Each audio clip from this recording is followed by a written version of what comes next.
Signature style bye Swati.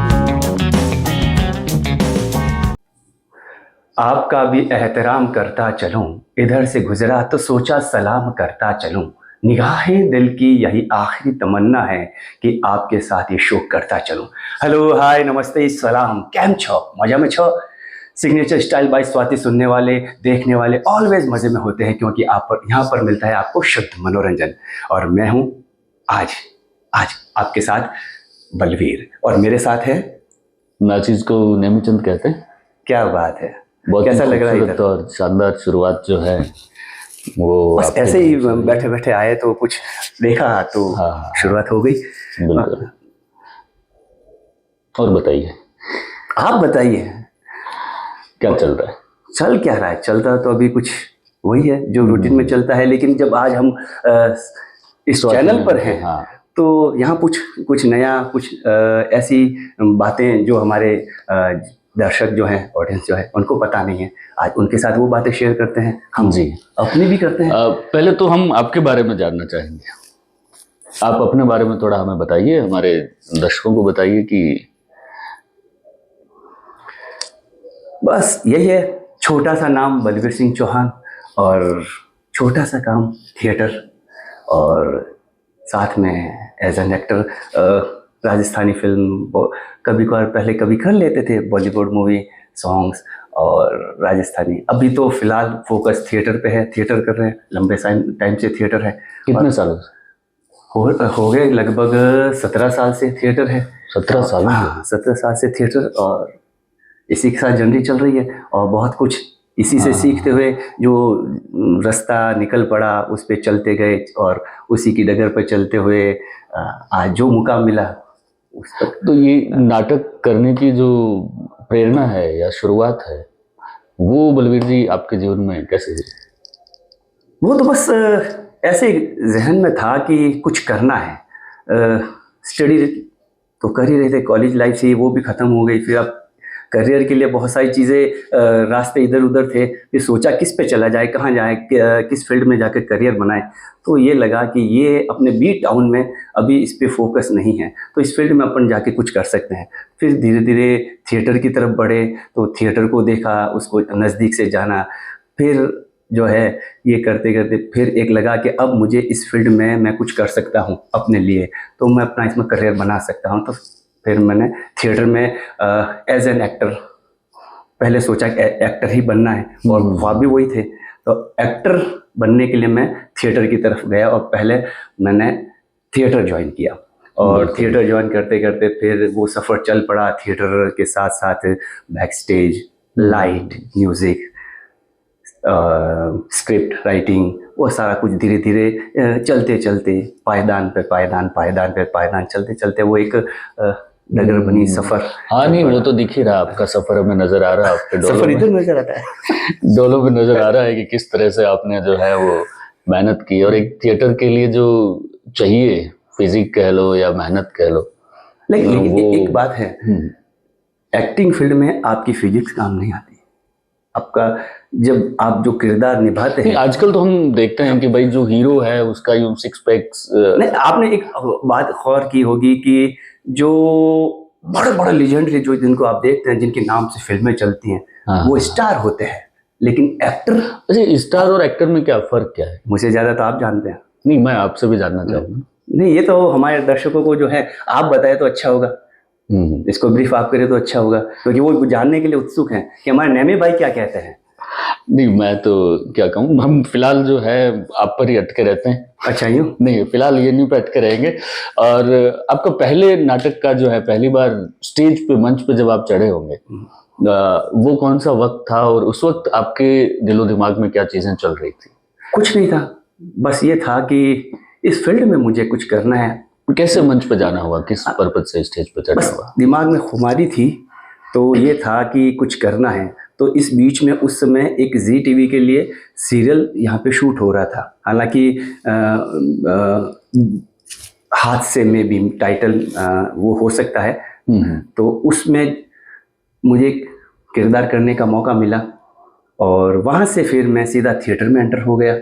वहाँ से theatre किया तो पहले हम एक किसी किनके साथ में? सबसे पहले दलपत जी के साथ में किया या दलपत जी के साथ में, रंगा जी के साथ। पहला बहुत नाटक किनके साथ में? पहला किनके साथ किया पहले तो मुझे याद भी नहीं है, अब याद आएगा तो बताऊंगा। अच्छा, नाटक का नाम? नाटक का नाम भी मैं भी बहुत पुरानी याद हो गई, मतलब हाँ, धूल जम गई है। बहुत पीछे जाना पड़ेगा, पीछे हाँ, जाते हुए तो पता नहीं कितनी वो धूल मिट्टी पड़ी है ना, उसको हटानी पड़ेगी, हाँ, मिट्टी को हटाना पड़ेगा। लेकिन हाँ, वो रीडिंग प्रोसेस में था पहले वो प्ले।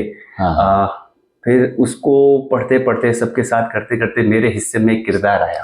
हाँ, तो हाँ, एक छोटा सा किरदार था। वो प्ले कौन सा था, मुझे टाइटल उसका मुझे अभी फिर रंगा साहब का, दलपत जी का? में भी दलपत जी का हो सकता है। अच्छा, उसके बाद क्योंकि सबके साथ उस दौर में वो दलपत जी और चारण साहब और इन लोगों का बड़ा वो हाँ, टीम्स वगैरह जो हैं अच्छे अच्छे नाटक उस वक्त करते थे। बिल्कुल।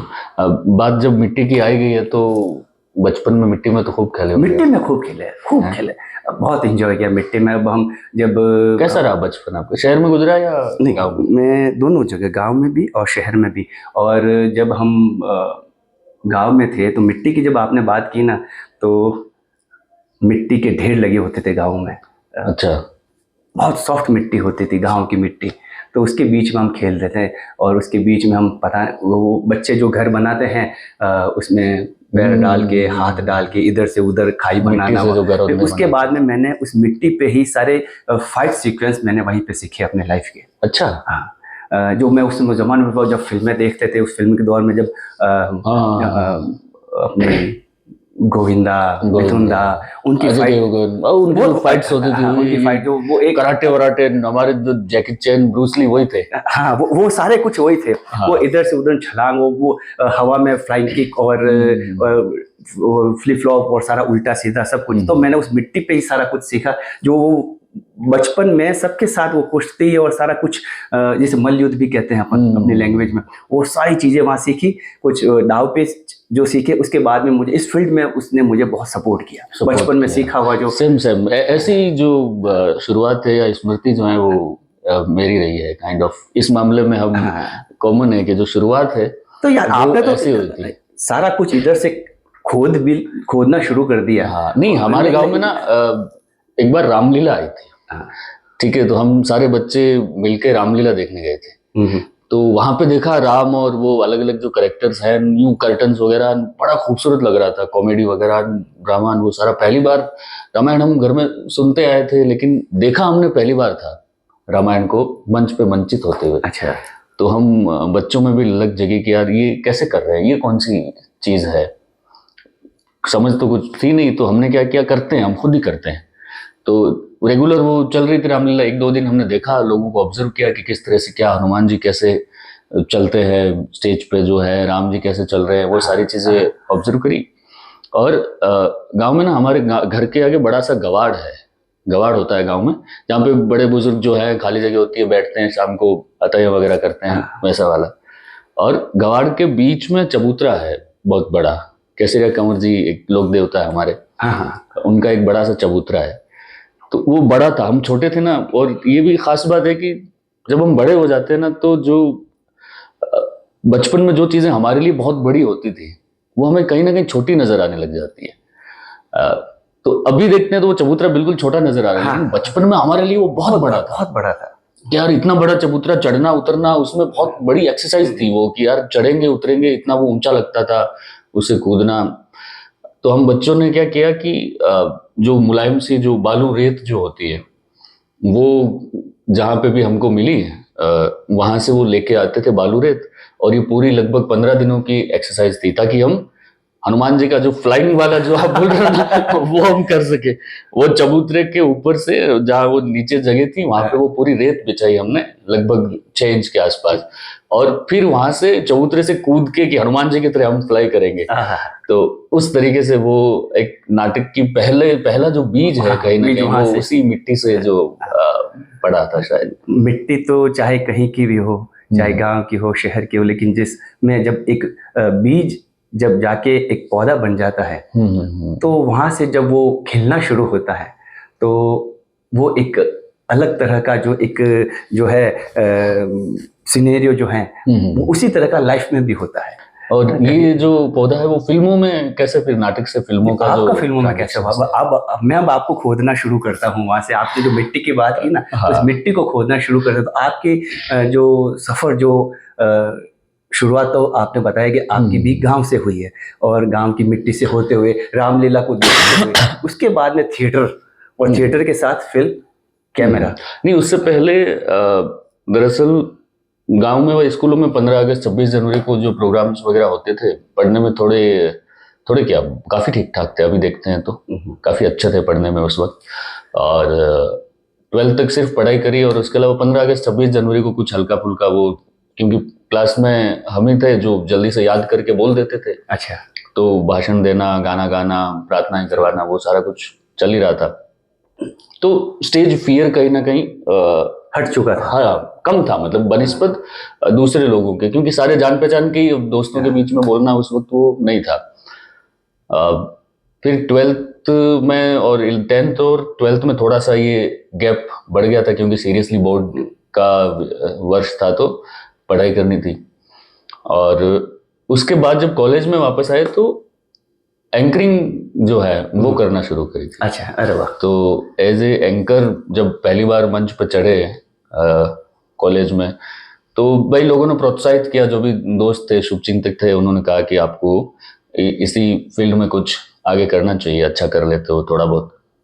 तो सीखने के लिए फिर किसी ने सजेस्ट किया, हमारे एक मित्र हैं ध्रुव सांकला साहब, तो स्टेज पे जब उनसे मुलाकात हुई तो उन्होंने कहा यार नेम साहब आपको थिएटर करना चाहिए। मैंने कहा ये क्या होता है क्योंकि हमको नहीं पता था कि नाटक नाम की भी कोई विधा है या ऐसा कुछ चीज़ें हैं।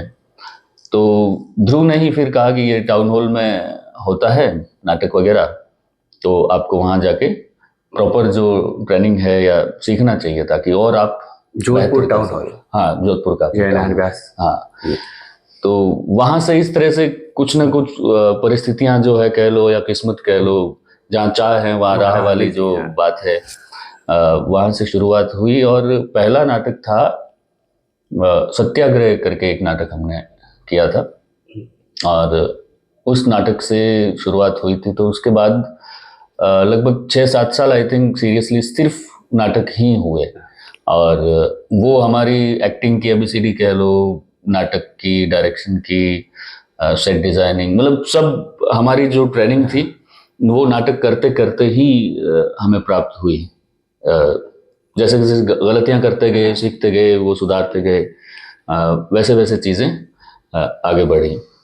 और फिर बस कड़ी से कड़ी वही सेम आप जो कह रहे हो जुड़ती गई। और जब फिल्मों वाले दोस्त संपर्क में आए तो उन्होंने कहा फिल्में बनाते हैं, तो फिल्में शुरू हो गई और नाटक तो चल ही रहे हैं साथ में। नाटक तो पहला प्रेम, पहला प्यार जो कहते हैं ना, कि थिएटर तो छूटने वाला है नहीं। आप एक अभिनेता के या एक थिएटर आर्टिस्ट के अंदर से थिएटर तो नहीं निकाल सकते, क्योंकि जो भूख, आपको जो क्रिएटिव सुकून जो होता है वो रंगमंच पर जो आपको मिलता है, वो कैमरे के सामने या 2 या 15 सेकंड का आपका मैक्सिमम सीन जो है वो 15 मिनट लंबा हो सकता है। फिल्मों में अभी तक जो हुआ है उसमें इतना ही रहा है। तो आप 15 मिनट तक सिर्फ करेक्टर में हो, आप अपनी जीवन से, अपनी दुनिया से कटे हुए हो। लेकिन जब आप नाटक कर रहे होते हो तो लगभग आप 1.25 घंटे, 1.5-2 घंटे जो हैं आप उसी जोन में हो, आप उसी करेक्टर को जी रहे हो, और आप जो शख्सियत हैं रियल लाइफ में वो नहीं हो आप। उसके अलावा आपका पुनर्जन्म कहीं ना कहीं एक तरह से कह सकते हैं नया जीवन आप जी रहे हो, उस किरदार के जरिए हो जाए। लेकिन उस किरदार को जीने के लिए कितने महीने की मेहनत होती है। 1 महीने से लेकर 2 महीने तक, 1.5 महीने तक हम उस किरदार को जीते हैं। उसके हर एंगल को, हर उसके शब्दावली को, उसके जो बॉडी लैंग्वेज है उसमें हम जाने की कोशिश करते हैं। जब हम थिएटर तक जाते हैं तब जाके वो किरदार निकल कर आता है। जिस दिन शो करते हैं तब जाके वो, जब हमारे दर्शकों की जब क्लैपिंग होती है तब लगता है कि वाकई में उस किरदार को जिस तरीके से मैंने 1.5 महीने 2 महीने में जिया है, आज वो पूर्ण रूप से निकल कर सामने आया है। फिर जैसे ही शो खत्म होता है, जैसे हम आम जीवन में हैं, जैसा हम हैं, वो वैसे ही अंदाज, वही बॉडी लैंग्वेज, वही सारा कुछ। तो ये उसको पकड़ के रखना इतना बहुत एक, और जबकि कैमरे के सामने हो तो हमें तुरंत अपने आप को चेंज करना पड़ता है। किरदार के अकॉर्डिंग, सीन के अकॉर्डिंग, हाँ। बहुत सारी चीज़ें। तो मैं आपसे एक इतनी बात हुई है, तो थिएटर से रिलेटेड ही चलते हैं। तो थिएटर का कोई एक ऐसा संवाद नहीं, जो संवाद जो हुआ जो जो तो- आपको लगे कि वाकई में मेरे दिल के करीब है, ऐसा कुछ? नहीं, ऐसा तो बहुत सारे हैं, लेकिन अभी वही सब याद करना, और उसमें वो एक अलग माहौल होता है। तो संवाद फिर आएंगे बाद में। मैं आपसे ये जानना चाहूंगा कि जैसे अभी आपने कहा कि हम अलग अलग जो किरदार हैं वो करते हैं, तो ये किस तरह से एक्साइटिंग है कि जैसे आम आदमी जो है, आम जीवन जो जीता है, वो जीवन में सिर्फ अपना किरदार जो है वो अगर पूरी ईमानदारी से निभा ले तो उसका जीवन सफल माना जाता है। लेकिन ये हमारे हमारे पास या अभिनेताओं के पास कहीं ना कहीं ये सहूलियत है या सौभाग्य है कि उन्हें अलग अलग तरह के जो जीवन है वो जीने का मौका मिलता है, भले ही 2 घंटे के लिए सही या 1.5 घंटे के लिए सही। तो ये कितना अलग है और ये कितना महत्वपूर्ण है एक आर्टिस्ट के लिए कह लो, या एज ए ह्यूमन बीइंग किस तरह से हमें ये चेंज करता है? चेंज कैसे करता है वो तो जैसे कि आप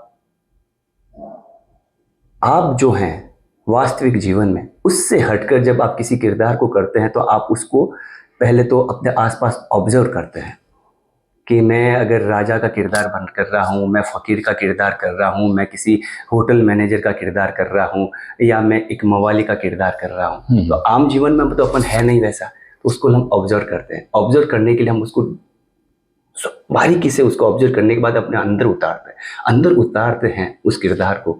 जब अंदर उतारने के बाद हम हूबहू वो हो जाते हैं। हम एक नेता भी बन जाते हैं, हम विलन भी बन जाते हैं। तो जब वो जीते जीते, जब उस समय आपके दिमाग में वो सारी खुरापात वही चलती है, तब लगता है कि मैं वह किरदार में होते हुए मैं वही हूँ।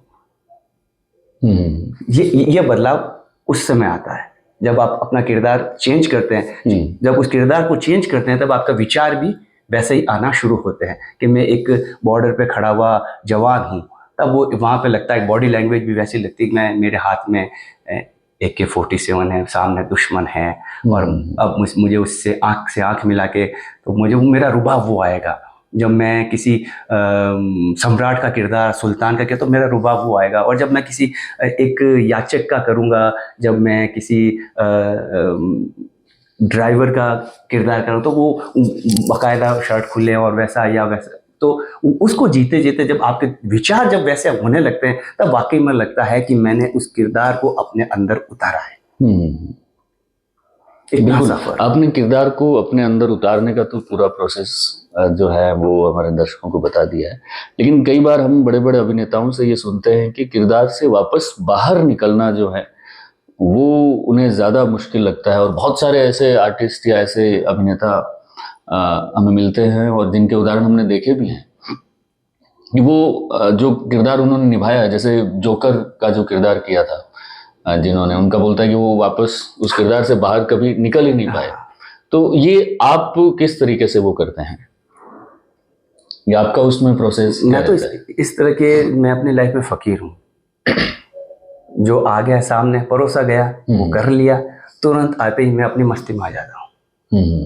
मैं रियल लाइफ में जैसा हूँ मैं वैसा हूँ। वो तो मुझे पता है कि माइंड सेटअप को मैं इस तरह से सेट करता हूँ कि ये मैं कर रहा हूँ, मैं नहीं हूँ, मैं तो ऐसा ही हूँ। हाँ, कई बार ऐसा लगता है कि थिएटर की तरफ हम जब 2 महीने 1.5 महीने उस किरदार को जीते हैं, तब वो लगता है कि यार ये मेरा वास्तविक जीवन है। लेकिन क्योंकि जब तक शो नहीं हो जाता तब तक हम अपने आप को बदल नहीं सकते। ऐसा लगता है कि मैं इसके किरदार के साथ मैं न्याय नहीं कर पाऊंगा। अगर मैं न्याय नहीं कर पाऊंगा तो लोग कैसे उसको जज करेंगे, क्या वाकई में जो जब तक खुद कन्विंस नहीं होंगे उस कैरेक्टर से या उस संवाद से कह लो, या तो तब जो आपने बात की, तब वो वहाँ लगता है कि चेंज ओवर करने में टाइम लगता है। हाँ। शो भी कर दिया, शो के बाद में भी लोगों ने भी वाहवाही कर ली और सारा कुछ वो हो गया, लेकिन फिर भी जब अपना जो किरदार का जो सारा स्वरूप है उसको चेंज करते हैं, चाहे वो कपड़े से लेकर ऑर्नामेंट से लेकर अपने मेंटली थॉट तक जाते हैं, तब उसको चेंज करने में थोड़ा सा वाकई में टाइम लगता है। लेकिन फिर भी कहीं कहीं एक कहता है ना कि वो एक कहीं कहीं कुछ काम करता है कि यार अपना वास्तविक जीवन तो है, हम अपनी लाइफ में ये है। है ना, कि मैं सिपाही तो नहीं हूँ, मैं बॉर्डर पर खड़ा जवान तो नहीं हूँ, मैं एक आम आदमी हूँ। तो फिर वापस अपन उस जो रूटीन की लाइफ है उसको जीते हुए इधर आ जाते हैं वापस। और ये नाटक के स्टेज से आकाशवाणी का जो माइक है, वो सफर कैसे शुरू हुआ?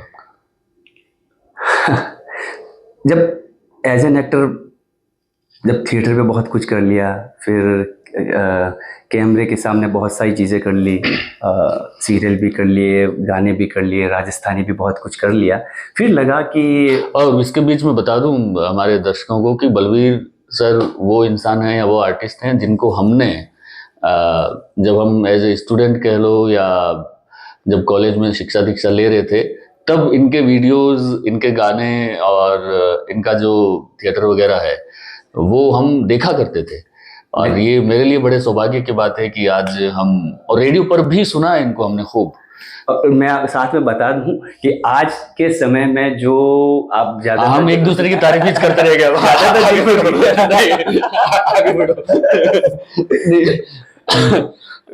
बारी आती, आगे बढ़ो, हाँ। नेक्स्ट पायदान पर। हाँ, आकाशवाणी के माइक की हम बात कर रहे थे। तो वहां पर मुझे ऐसा लगा कि मैं जब रेडियो सुनता था तो रेडियो पे आरजे क्या होता है, तो मुझे ये था कि मैंने इस बार इसका सेटअप देखा, फिर मुझे लगा कि मैं रेडियो पे कुछ कर सकता हूँ। तो इसके लिए फिर मैं जब एज एन एक्टर थिएटर से अलग हुआ और मैं फिर लाइट और म्यूजिक पर ध्यान देने लगा, थिएटर के प्ले की। तो मैं उसके लाइट कंसोल और म्यूजिक का कंसोल संभालने लगा कि मुझे पता है कि मैं अगर फ्यूचर में मैं रेडियो की तरफ भी जाऊंगा तो मुझे कंसोल भी संभालना है। तो मैं उसके और उसमें टाइमिंग बड़ी खास होती है, प्ले में भी लाइट सीन दर सीन और म्यूजिक सीन दर सीन, एग्जैक्ट क्यू पे आनी चाहिए वो सारी चीजें। वो फिर मैंने लंबे टाइम तक मैंने लाइट और म्यूजिक का कंसोल संभाला। वो संभालते संभालते फिर मैं रेडियो की तरफ आया। और इसी के साथ मुझे एक चीज और मालूम चली कि जब तक आपकी टाइमिंग परफेक्ट नहीं होगी तब तक आप कुछ कर नहीं सकते। तो वो टाइमिंग मैच जो है, रेडियो में कहते हैं ना कि मिनट नहीं हर सेकंड काम आता है, वो जरूरी होता है। फिर वो सेकंड मेरे रेडियो कंसोल पे, माइक पे, 2 कंप्यूटर, अपना सॉफ्टवेयर, वो वहाँ पे काम आने लगा। लेकिन ये है कि सबसे पहले जो मुझे दिक्कत आई थी, अमूमन लाइट तो अपना सेटअप होता है स्टूडियो में, उसको हम कंसोल के साथ सालों से करता है तो पता है कौन सी लाइट कहाँ पर है, चेंज ओवर किया, उसका कॉर्ड निकाली, उधर में डाला, 4 नंबर को 5 नंबर डाला, 6 को 7 में डाला, फेडर पे लाए लाइट को और अपने स्पॉट लाइट साइज FOH जो भी सेट करनी की। लेकिन मुझे ये था कि वहाँ पे मुझे कुछ करना है, तो यहाँ पे मुझे कुछ नयापन करके जाना होगा। तो फिर मैंने सबसे पहले अपने जोधपुर शहर में LED लाइटों के साथ, लाइट्स जो होती है ना LED लाइट्स, थिएटर के अलावा, अच्छा, उसको मैंने यूज़ करना शुरू किया थिएटर में। तो वो हम किराए पे लाते थे, उसके स्टैंड बाई लगाते थे और फिर उसके स्पॉट तो हम नहीं बना, लेकिन उसको कलरफुल लाइट के साथ, डिजाइन के साथ और लगता था कि एकदम झमाझम नाटक में पहली बार जो है लगा कि वाकई में इस जो अमूमन जो नाटक होते हैं उनसे अलग हटकर कुछ नया अगर हम लाइट के साथ कुछ कर सकते हैं। तो फिर मैंने वो एक मीरा नाटक जो था दलपत जी का डायरेक्शन में था, उसमें वाकई में रिक्वायरमेंट थी, हॉल एंड सोल बहुत भव्य सेट पे था। तो फिर मैंने मैंने प्रयोग के तौर पर पहले मैंने शुरुआत वहाँ की और उसको जब मैंने प्ले, जब वो 2 घंटे 2.25 घंटे का प्ले था, जब तक वो चला, उसके बाद में जब सबके जो व्यूज आए और सब ने आकर, जब सबको छोड़कर ऑन स्टेज सबको छोड़कर जब लाइट रूम की तरफ आकर उन्होंने कहा कि लाइट तो होती है, ये होती है, तब मुझे चला कि ये अब जो है LED लाइट क्या होती है, इसको हम किस तरह से यूज कर सकते हैं, जो अपनी पारंपरिक लाइट है उसके साथ इसको कैसे साथ में ले सकते हैं। बिल्कुल बिल्कुल। हमारे दर्शक, हो सकता है हम 2-3 बार दलपत परिहार डॉक्टर अर्जुन देव चारण साहब का नाम ले चुके हैं, उनसे परिचित ज़्यादातर जो पढ़ने लिखने के या साहित्य से संबंध रखते हैं वो तो इन नामों से परिचित होंगे, लेकिन जो लोग परिचित नहीं है उनसे थोड़ा आप ही तारुफ करवा दें। दलपत परिहार साहब जोधपुर के रंगमंच का कहीं ना कहीं एक तरह से कहें कि सबसे बड़ा हस्ताक्षर वो रहे हैं। राजस्थानी में उनका बहुत ज़बरदस्त दखल था, कविताएं लिखते थे, गज़लें लिखते थे राजस्थानी में, बहुत से नाटक उन्होंने लिखे हैं और जोधपुर के रंगमंच में सिरमौर उनको माना जाता रहा था। और बहुत ही कमाल के नाटक उन्होंने किए। और आज के दौर में जितने भी हम अभिनेता देख रहे हैं हमारे शहर के, जितने भी रंग निर्देशक हम देख रहे हैं, वो उन्हीं के शिष्यों में कहीं ना कहीं शुमार हुए हैं। और डॉक्टर अर्जुन देव चारण साहब तो बेशक, उनके बारे में तो मेरा कहना ही मतलब राजस्थानी के हाँ, बड़े हस्ताक्षर, बड़े, सबसे बड़े मुझे लगता है कि उनसे बेहतर, उनसे बेहतरीन कलमकार जो हैं वो, उनसे बेहतरीन निर्देशक और ख़ास तौर पे उनसे बेहतरीन इंसान जो है वो शायद ही कहीं आज के दौर में हमें देखने को मिलेगा। और हमारे लिए बड़े गर्व की बात है कि राष्ट्रीय नाट्य विद्यालय के वो वाइस चेयरपर्सन भी रहे हैं और देश के तमाम बड़े शहरों में उनको जाना जाता है, पहचाना जाता है, उनकी इज्जत की जाती है। एक रंग निर्देशक के रूप में, एक लेखक के रूप में उनको पूछा जाता है। तो ये हमारे लिए बड़े गौरव की बात है कि जोधपुर की ऐसी बेहतरीन जो शख्सियत है उनसे हमें सीखने को मिला, उनसे हमें मार्गदर्शित होने का सौभाग्य प्राप्त हुआ। जी, अब बढ़ते हैं आगे। अब आपकी जर्नी पे आते हैं। तो थिएटर से मेरी जर्नी तो मंडोर से शुरू होती है और यहाँ आके बस यहाँ आके पार्किंग करी और आके स्वाति मैम ने बुलाया तो हाँ, थिएटर से कैमरे की तरफ और कैमरे से फिर स्टूडियो की तरफ, वो सफर आम सा सफर है, जैसा सबका होता है, ऐसा कुछ खास जो है वो रहा नहीं। हाँ, कहीं ना कहीं कड़ी से कड़ी जो जुड़ने वाला जो मैं तो अकेला ही चला था जाने पे मंजिल, मगर लोग आते गए और कारवा बनता गया, क्या वो वाली बात हुई थी। तो ध्रुव की प्रेरणा से नाटक करने शुरू हुए थे और नाटक से बहुत सारी चीजें और बहुत सारे जो हमारे मिथ है खुद को लेके कह लो या कला को लेके कह लो, समझ जो है वो वहाँ पे बढ़ी कि एक्चुअल में आर्ट क्या चीज़ है, किसको हम कला मानेंगे, क्या कला नहीं है, क्या सिर्फ इधर उधर की बातें हैं। वो सारी समझ नाटक ने दी और फिर आकाशवाणी जो है उधर गुरुजनों के आशीर्वाद से जाना हो गया। फिर वहाँ पे रेडियो का जो वर्किंग कल्चर है उसको कहीं ना कहीं समझा, जाना, पहचाना। और फिर फिल्मों का दौर तो जब राजस्थानी में, क्योंकि एक दौर में हम लोग राजस्थानी फिल्में देख के कहीं ना कहीं बड़े हुए हैं और राजस्थानी जो भाषा है खास तौर पे, उसकी जो मिठास है, उसकी जो ठसक है, वो कहीं ना कहीं हमें लगा कि यार ये लोगों तक पहुंचनी चाहिए। क्योंकि हम आज के दौर में भी कहीं ना कहीं हम देखें तो ज्यादातर हॉलीवुड की फिल्में देखते हैं एंटरटेनमेंट के नाम पे। फॉरेन की जो फिल्में हैं, वो बहुत सारी फिल्में, हम हमारे दोस्तों के बीच में जब हम अक्सर बातें करते थे तो वो उदाहरण जो देते थे वो उन्हीं फिल्मों के देते थे कि यार कोरियन फिल्म हमने वो देखी, फ्रांस की वो फ्रेंच फिल्म ये देखी, जापानीज देखी, हॉलीवुड की ये देखी, वो देखी। तो एक ख्याल है यार राजस्थानी फिल्में कहाँ चली गई, जबकि एक जमाने में हमारे राजस्थानी फिल्में बाईचाली शास्त्रीय है, भूमली है, रमकुड़ी जमकुड़ी, तो उस समय इस दौर में अपने राजस्थानी फिल्मों का एक पीक टाइम था। और आप उस दौर में शामिल रहे थे? नहीं, उस समय मैं नहीं शामिल था, उस समय मैं खुद बच्चा था। अच्छा। और जो भूमली की आप बात कर रहे हैं ना, उनको हम उस समय वो आता था वीसीआर के साथ कैसेट्स, वो लाके हम देखते थे। तो वो दौर तो अलग था, अपने बचपन का दौर था। लेकिन उस समय जो राजस्थानी दौर था फिल्मों का, वो गोल्डन पीरियड, अभी भी राजस्थानी इंडस्ट्री जो है तरस रही है उस गोल्डन अपॉर्चुनिटी जो उस समय थी उसको हासिल करने में। अभी भी बहुत सारे लगे हुए हैं, लेकिन उस मुकाम तक अभी अपना जो है ये क्या वजह क्या लगती है आपको?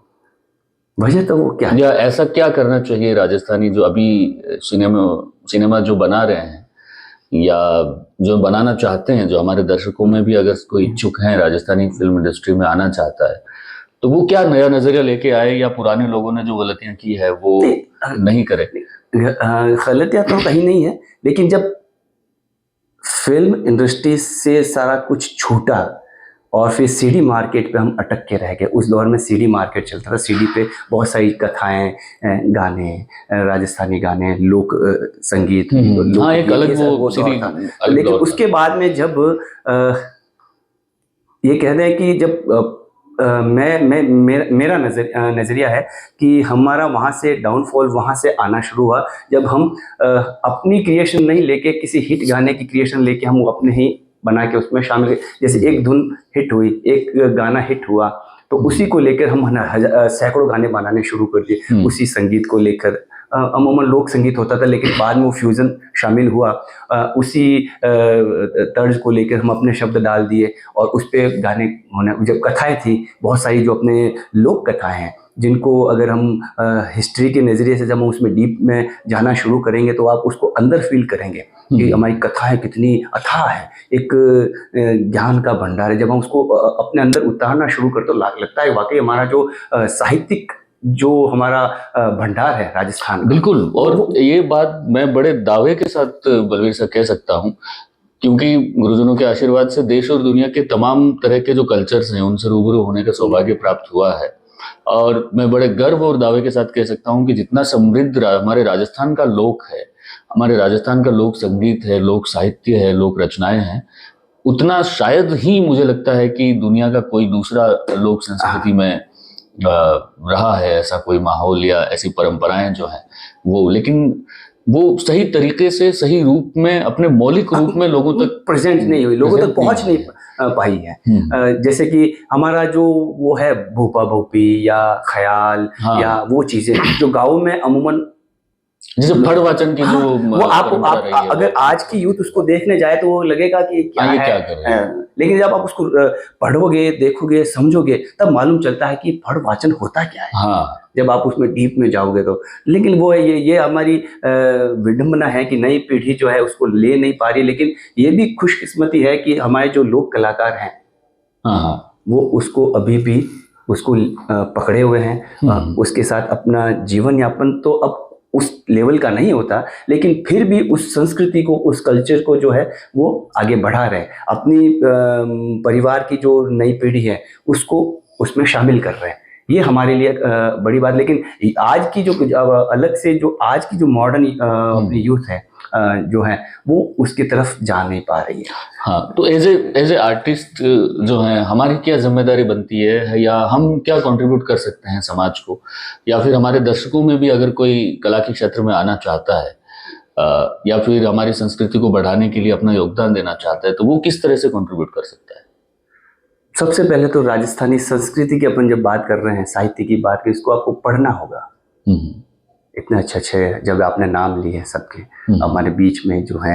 हाँ, हमारे बीच में। और मैं तो क्या कहूँ, पढ़ने की जब बात आती है तो ऐसे ऐसे उदाहरण जो हैं, किस्से जो हैं, वो हमारे स्वाति मैम सेट पे होते हैं, क्योंकि जो कहानियां हैं या स्क्रिप्ट है हमारी, वो राजस्थानी में आमतौर पे हम लोग जब डायलॉग लिखते हैं तो राजस्थानी देवनागरी में लिखते हैं, लेकिन राजस्थानी जो हम बोल रहे होते हैं उसी को हम राजस्थानीकरण करके उसको लिखते हैं।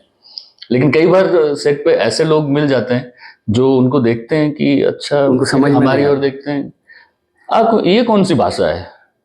अरे भाई, राजस्थानी जो आप और हम जो रोज बोलते हैं उसी को लिखा गया है, उसी को हमने देवनागरी में लिख दिया है, तो वही है सेम। क्योंकि पढ़ने में अभ्यस्त नहीं है, तो जब तक ये हमारी सिलेबस में कह लो या स्कूली शिक्षा में जब तक ये चीजें नहीं आएगी, पढ़ने में नहीं आएगी, लोग पढ़ेंगे। उससे ज्यादा पहले तो आपकी जबान पे लाना होगा उसे।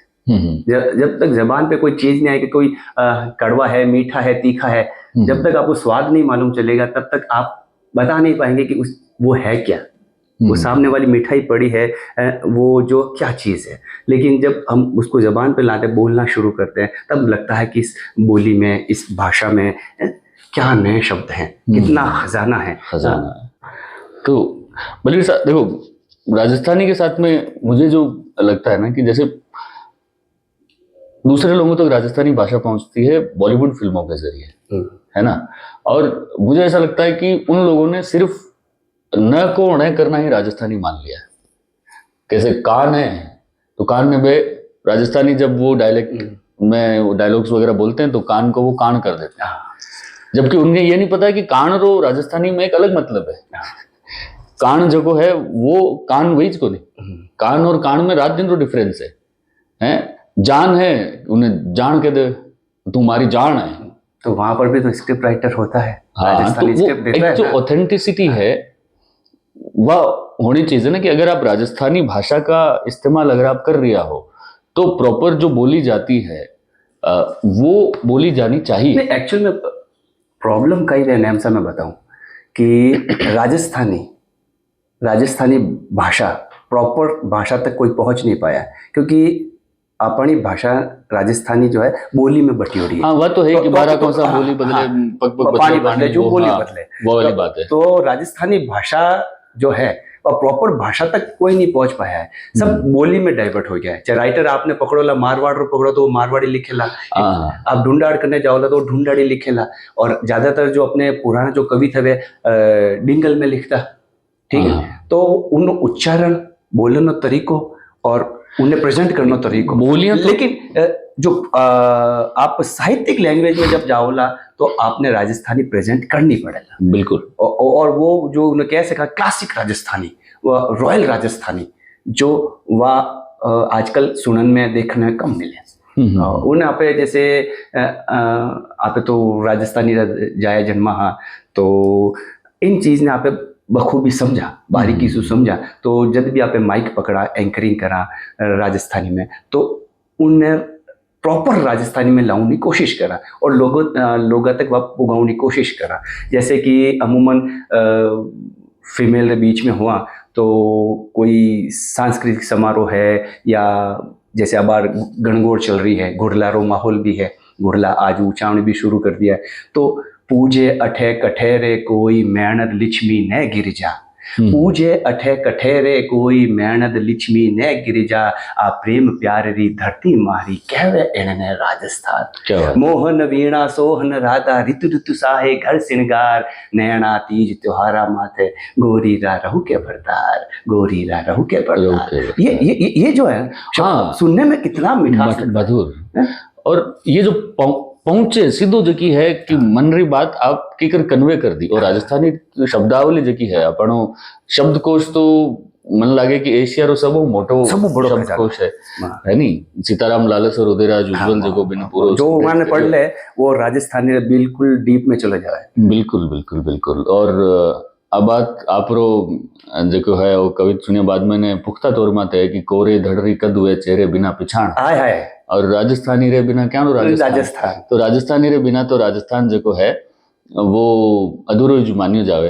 और जब बात राजस्थान री है तो अपन जोधपुर ने तो अपन के कर छोड़ सका, जोधपुर वाला जी का होना तो किलो दिखे बिना तो दिन ही नहीं उगे। हाँ, और जब भी प्रेशर ही नहीं बने मानो तो किलो नहीं देखा जड़ते तो प्रेशर नहीं बने। और लोग परदेश जा रहे वे तो वे आप बटवा मुंह किल्लारी फोटो निकाले उठ गई और देखते कि अबे मेरा दिन शुरू हो रहा है, पाछे डालने पर आप रूटीन वर्क करनी शुरू करें।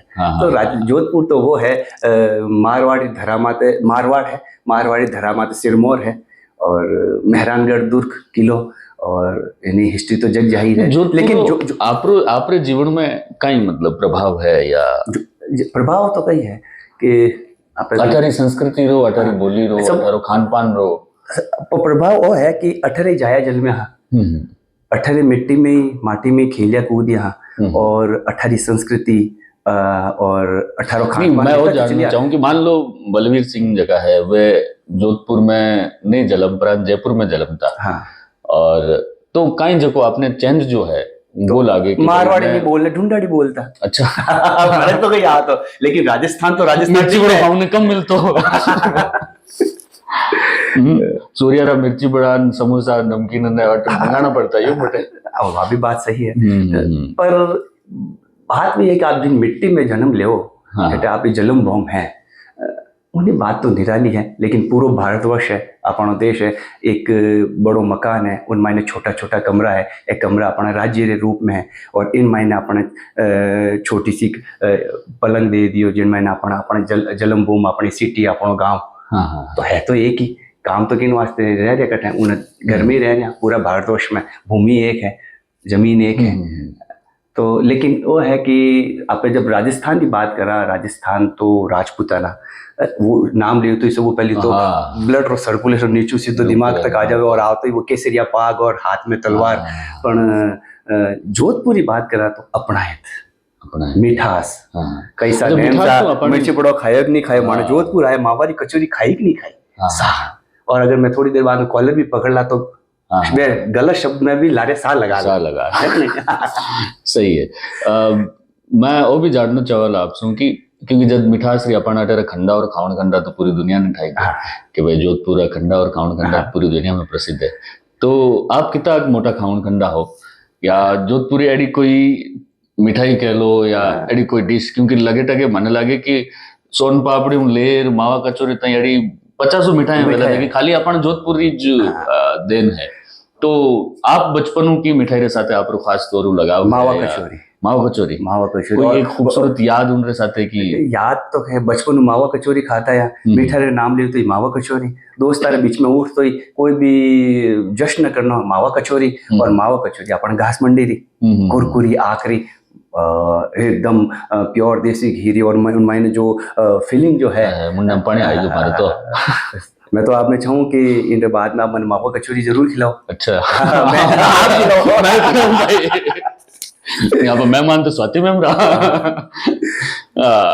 हाँ नहीं मने तो जब भी मानो मन करे तो विजय में तो जाया करा बता। अच्छा। विजय रेस्टोरेंट अपन और बढ़िया बटारी कबूली और मलाई रोटी हाय हाय हाय मेरे बाद में काली बीन था अपन भाई साहब, क्योंकि मावा कचोरी और मिर्ची बड़ो तो भाई कॉम्बिनेशन है तो वो ठीक है। और लाडला हमारे साथ थोड़ी यूं है कि मैं तो थोड़ो मना कर रखी है बिंदुरे लड्डू और अपन मंडोरी मोतीचूरी वे चक्की सिटी में तो आप जाओ तो हर 2 कदम आते आपने मिलला देसी घी कचोरी आजकल उनमें भी नया प्रयोग है और मालपुआ घेवर उन माते रबड़ी लागे अब इंटरव्यू खत्म करना पड़ेगा अब हलना पड़ी।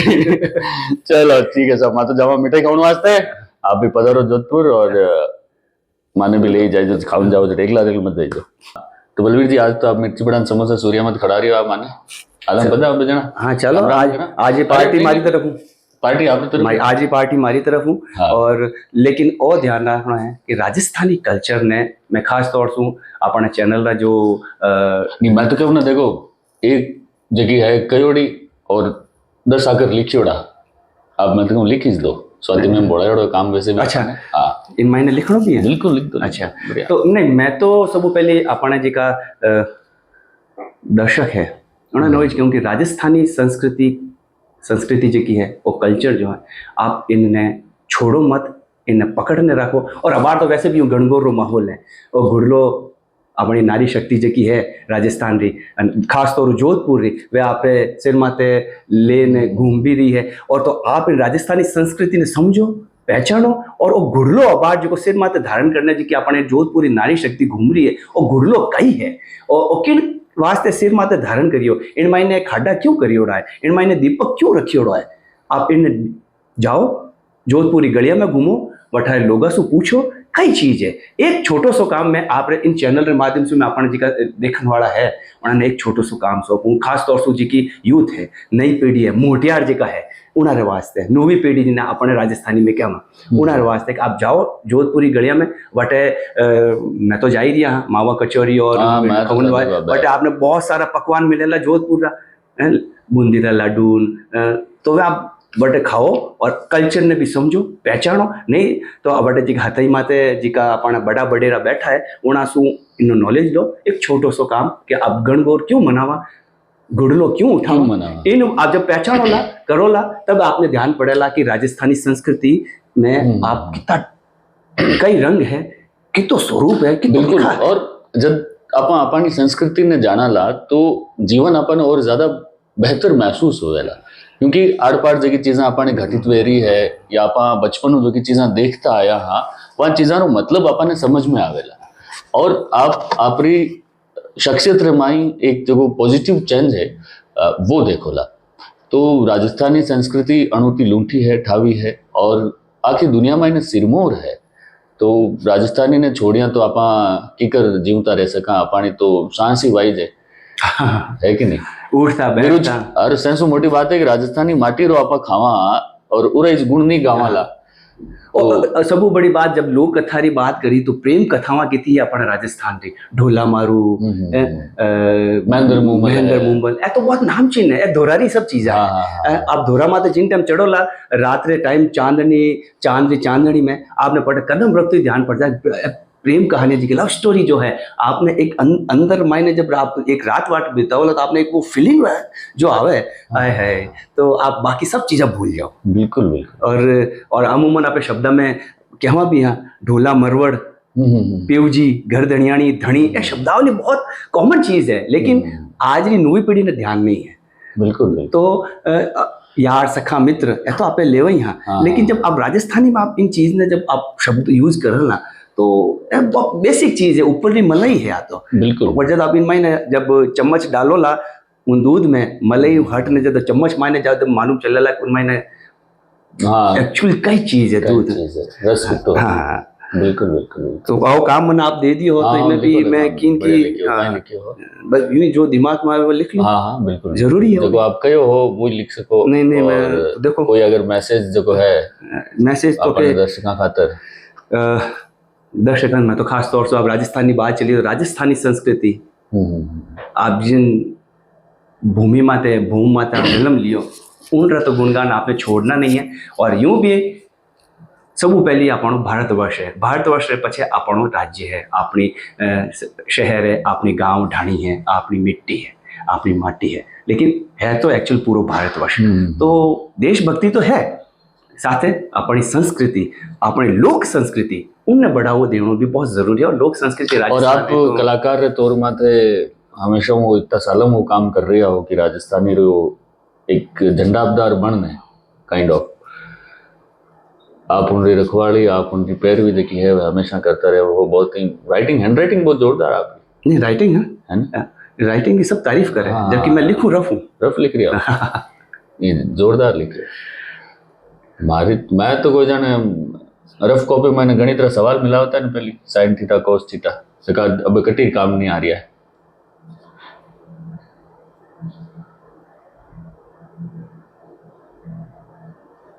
जब बिगड़ गई हैंड राइटिंग नहीं चौकी लग रही न सलाम याद रखना न पैगाम मैं सोचू क्लोजिंग कर याद रखना। अच्छा यूं हाँ अब आप क्यों बताओ। ठीक है मैं बोलो रहा हूँ जरा फिलहाल मैच पढ़ रही हूँ आप तक बाद में पुगेला वो जोरदार बात है। सस्पेंस क्या लिखा होगा बलवीर सिंह चौहान ने।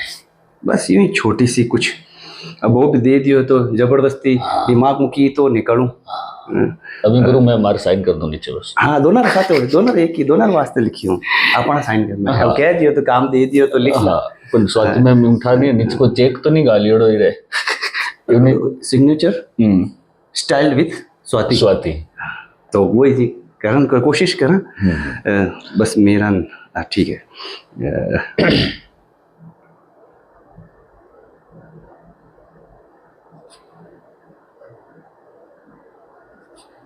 दोनों एक ही करता हाँ अपन दोनों अलग अलग थोड़ी है नहीं हाँ बारी बस देखो एक्चुअल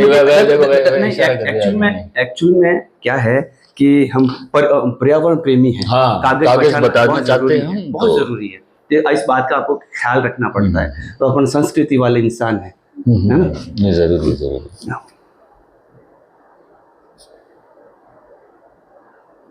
दोनों एक साथ ही कर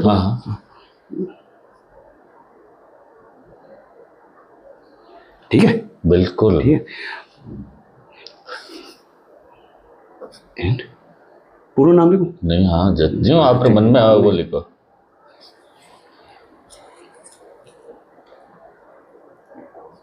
वही पूरा है बस ठीक चिड़ी मार दूं। आओ चिड़ी मार दो मती बापू का। अच्छा यूं हाँ कठिन ने मारा एक पार थे मार दो एक पार मार दो। वाह ठीक है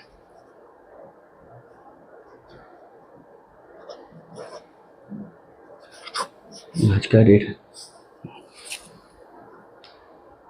12 टाइम 6:40 6:40 हो गया। ये लीजिए, ऑटोग्राफ प्लीज। अब देखो,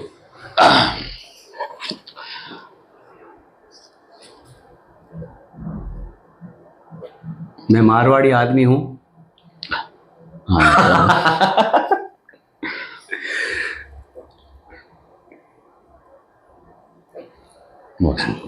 लाओ, तभी नो चेक भी मिले हैं? चेक मिलते तो मैं मारो खुद रो लिख तो। बट इन बन बता दो एक बार कहाँ लिख के होना है। तो बाइंड अप करा क्या क्या पड़ा? हाँ, वो तो एक बार तो देखो दर्शक का सस्पेंस थोड़ा खोल दो। वो तो एंड में कर दे मैंने, तो एंड में खोल दे। अबे तो वैसे मिर्ची बड़ो हम कड़ा ले जा रहे होता है यूं कहीं कुछ। तो यार बार बार आप नाम ले होते तो मैंने लगे कभी इन्हें बाइंड अप कर दा शुरू में, तो आगे चला। तो न सलाम याद रखना, न पैगाम याद रखना, न सलाम याद रखना, न पैगाम याद रखना, इस दिल की छोटी सी आरज़ू है मेरे दोस्त, बस हम दोनों का नाम याद रखना।